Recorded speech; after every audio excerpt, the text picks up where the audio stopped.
Yes sir, salut tout le monde. Tu as regardé des fiches de propriété en ligne parce que tu t'apprêtes à acheter une propriété. Il y a une fiche qui a piqué ta curiosité et tu te demandes, quand je vais être sur place, quand je vais faire la visite, qu'est-ce que je dois regarder avant de passer à l'action, avant même de faire une offre d'achat?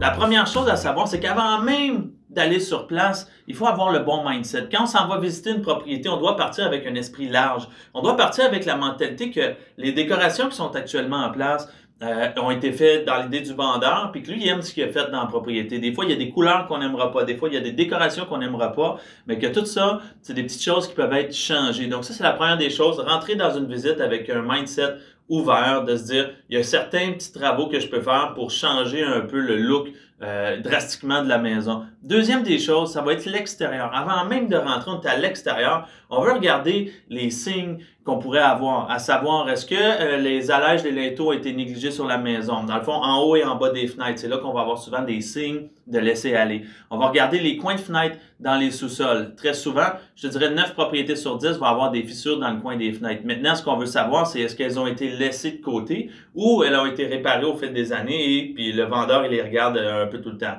On va regarder si jamais il manque des margelles, donc des ouvertures en avant des fenêtres pour laisser drainer l'eau. On va regarder l'état général de l'extérieur. On va regarder les pentes de maison. Est-ce que les pentes vont vers la maison ou à l'extérieur de la maison?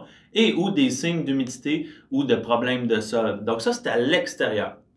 Par la suite, quand on va rentrer à l'intérieur, les éléments qu'on veut surtout regarder vont être, est-ce qu'il y a eu un mouvement dans la maison? Est-ce que la structure a bougé? Comment est-ce qu'on peut déterminer ça? Première des choses, par les planchers. Donc, est-ce que les planchers sont droits ou ils sont croches?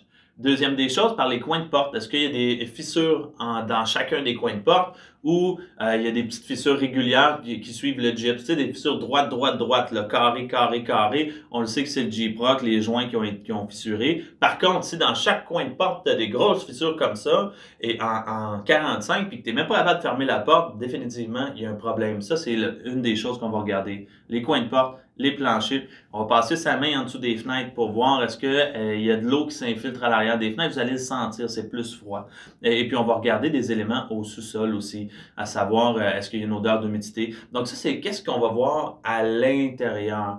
On doit poser des questions aussi au vendeur et ou au courtier qui est sur place en ce moment. C'est quoi les coûts de chauffage? Est-ce que vous avez une idée du coût moyen de chauffage pour une propriété de cette grandeur-là ou non? Donc, vous vous renseignez peut-être à cet effet-là. Et dernièrement, prendre des photos et des notes. Moi, je vous recommande fortement d'en visiter 3-4 de la fois. Comme ça, vous pouvez comparer les produits, les prix. Et ensuite de ça, vous positionnez vers une offre d'achat. Donc ça, c'est les éléments que je vous recommande à regarder quand vous allez pour faire une visite. Et puis, demander des conseils, puis demander des questions à votre courtier immobilier.